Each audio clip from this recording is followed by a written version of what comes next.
Christopher Titus, and this is the Armageddon update. For the first time in our history, an American president is on trial, but this isn't the last trial for this American president. Donald Trump on trial in New York City, his city. He was Mr. New York, and now he says, I can't get a fair trial in New York. Well, then maybe you should stop breaking the law, asshole! Remember how many times a day for the last 5 years this Orange Menace used the phrase fake news? Fake news. Fake news. You are fake news. We are not going to let the fake news tell us what to do. Very fake news. You're dishonest people. The dishonest media. Your organization you are attacking the fake media. Well, this week, Trump's PECKER finally turned on him. The head of fake news, publisher David PECKER, at the National Enquirer admitted that indeed the paper, whose entire existence, by the way, depends on fake news, was paid by Donald Trump to make up fake news. So, after all these years, there was fake news paid for by a guy with a fake tan, fake golf score, fake wife, fake hair, and a fake net worth. You think Jesus would have sent a better representative, evangelist? Better than this burnt umber douchebag. So, what was the deal? What was the agreement to help Trump win the election? Well, PECKER said he volunteered to publish positive stories about Trump. You got to give him credit for that. That's a heavy lift. Positive stories about Trump. Hey, maybe he'll do Manson next. He also said he would print negative stories about all of Trump's opponents, one of which was Ted Cruz. So, way easier.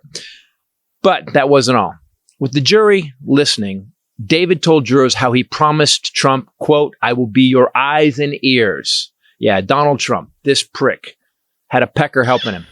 Joking aside, though, PECKER said he told Trump that anything I hear in the marketplace, if I hear anything negative about you, or if I hear anything about women selling stories, grab him by the pussy, I will notify Michael Cohen. Wow, if he heard anything negative about Trump, he was going to call Michael Cohen. So I guess Michael Cohen had the Verizon Unlimited plan. The mailbox is full and cannot accept any messages. The mailbox is full and cannot accept. PECKER then said he would then buy the rights to all the stories so they could be killed. So there was fake news during the election, people. There really was. But it was brought to you by the guy who claimed it was all fake news. He was actually creating the fake news. But now a jury has to decide if this was a crime. And did PECKER's publishing plan precipitate plenty of positive results? Did the fake news publishing even faker news help sweet potato Hitler? Well, who do we know who reads the Enquirer? People that will believe anything. So, yeah, it worked. I bet you they all read the Enquirer. I bet they all have subscriptions. I bet they've all seen Elvis and Bigfoot. Prosecutors say Trump sought to influence the election with a practice known as catch and kill, which is catching a bad story by buying the rights to it, and then you also buy the silence of the person who was going to tell the story. He also had another scheme called catch and actually kill. But let's move on.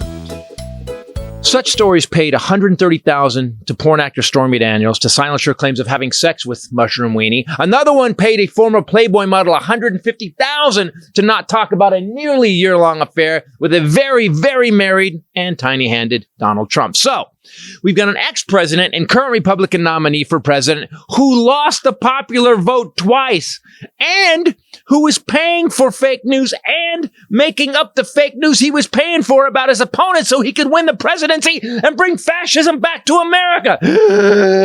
All the while claiming the truth was fake news. The good news is he's not running for president ever again. He's never going to run for president, right? Right? Right? He's not going to run, right? We're going to get, so he can't. I'm Christopher Titus, and this is the Armageddon update. He's going to run again. How do we let this fucking criminal just run for president again and no one says anything? I don't get it. Like, why can't we just stop the guy? Like, dude, you're obviously a criminal. How do you have 91 felony